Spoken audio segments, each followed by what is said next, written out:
Vice ganda, napatigil sa gitna ng spill baka mawalan ng kontrata. Muli na namang pinahanga ni Vice ganda ang publiko, hindi lang dahil sa kanyang nakagawiang pagpapatawa at kasiyahan sa entablado, kundi dahil na rin sa kanyang pagiging alerto at propesyonal sa harap ng maraming tao. Isang video na kuha mula sa isang live event ang mabilis na kumalat sa social media matapos itong ibahagi ng netizen na si Oski Rec-Abar sa Facebook. Sa nasabing video, makikitang magkasamang nagho-host sina Vice Ganda at Marian Rivera, ang tinaguriang kapuso primetime queen ng GMA Network.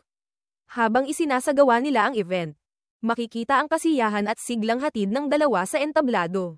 Habang binabanggit ni Vice ang mga premyong ipamimigay para sa isang segment, masiglang sinabi niya, ang inaabangan ng lahat. "We are about to announce this year's Best Picture." Ngunit habang tinutuloy ang kanyang pagsasalita, napansin ng marami ang bigla niyang pagtigil sa gitna ng pangungusap. "The winner will receive a trophy and a 50,000 pesos, oh. Hindi ko lang alam if pwede kong banggitin yan dahil baka mawalan ako ng kontrata," ani Vice habang tinitimbang kung tama bang ipagpatuloy ang detalye ng premyo. Ang mabilis na pagpigil ni Vice sa kanyang sarili ay umani ng papuri mula sa netizens. Para sa marami, ito ay malinaw na pagpapakita ng mataas na antas ng propesyonalismo at pag-iingat, lalong-lalo na sa isang industriya kung saan maraming sensitibong detalye ang dapat isaalang-alang.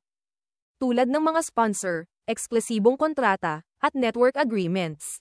Maraming netizens ang nagkomento sa orihinal na post ni Rec-Abar at nagpahayag ng paghanga sa pagiging maingat ni Vice. Ilan sa mga komento ay, "You call that professionalism," at "Buti na lang attentive si Meme Vice." Ipinakita raw ni Vice na kahit sa gitna ng katuwaan at kasiyahan, hindi niya nakakalimutang maging responsable sa kanyang kilos at pananalita. Ang tagpong ito ay isang paalala kung gaano kahalaga ang pagiging alerto ng isang host sa live events. Hindi lahat ay kayang itigil ang sarili sa gitna ng isang nakaka-excite na anunsyo, lalo pat nasa harap ka ng maraming tao. Ngunit pinatunayan ni Vice na posible itong gawin kapag may sapat kang respeto sa iyong trabaho at sa mga kasunduan mo sa iyong propesyon. Hindi rin ito ang unang pagkakataon na pinuri si Vice dahil sa kanyang presence of mind at maturity bilang isang public figure.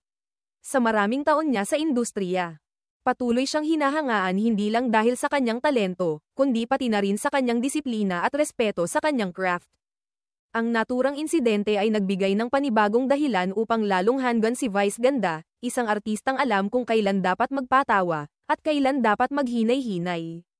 Para sa kanyang mga tagahanga at maging sa kanyang mga kasamahan sa industriya. Ang ginawa ni Vice ay isang ehemplong dapat tularan, isang patunay na ang tunay na propesyonal ay hindi lang mahusay sa kanyang ginagawa, kundi marunong ding mag-isip at rumespeto sa mga patakarang kanyang pinasok. Sa huli, makikita na sa isang simpleng pagkilos tulad ng pagtigil sa pagsasalita. Nailahad ni Vice ang kahalagahan ng pagiging responsable sa larangan ng entertainment. Isa siyang paalala na sa likod ng kasiyahan at tawanan ay dapat laging nangingibabaw ang respeto sa audience, sa industriya, at sa sarili.